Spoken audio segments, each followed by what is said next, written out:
जोडीदार राज्यात आम्हीच पाहिजे.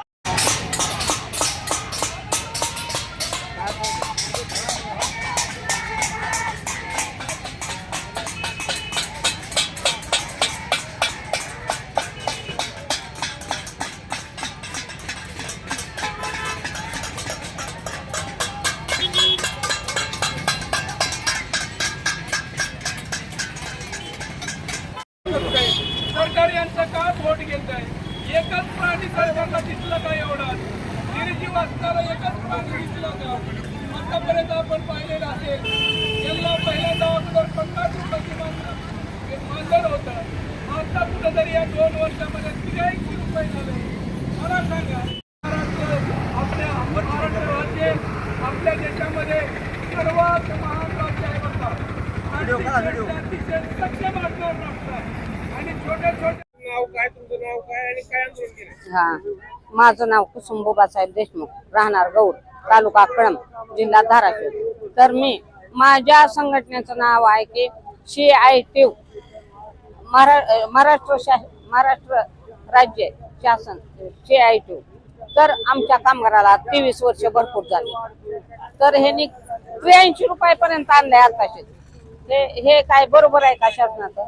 तर आमच्या कामगाराकडे लक्ष द्यावं आणि कमीत कमी 10,000 तरी वेतन द्यावं.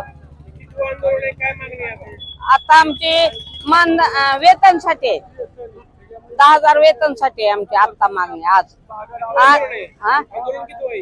आमचं आंदोलन आता किती सांगू, किती तर झाले.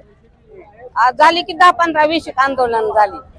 आणि 20 आंदोलन होऊन सुद्धा या शासनानं मनावर घेतले नाही. फक्त 2,500 महिना आहे. तर आम्हाला कमीत कमी 10,000 तर वेतन द्यावं.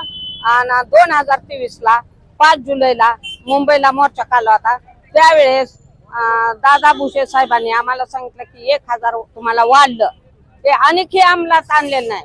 ते लवकरात लवकर ते 1,000 पण अंमलात आणावा आणि 10,000 वेतन.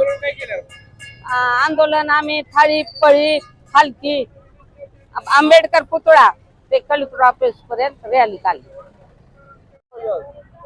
2002 पासून आम्ही काम करतो. 2002 पासून काम करतो. 800वरनं 900, 1000वरनं 1,500 आणि 1,500वरनं 2,500. मग ती पण वाढ बिल केलेलं आमचा 1,000 रुपये आज किती वर्ष झालं त्यांनी टाकत नाहीत. तुमच्या शाळेची साफ सफाई, पाणी भरणं, भात सजवणं, वाटणं, भांडी घासणं 80 रुपयावर कोणची बाई करते हो?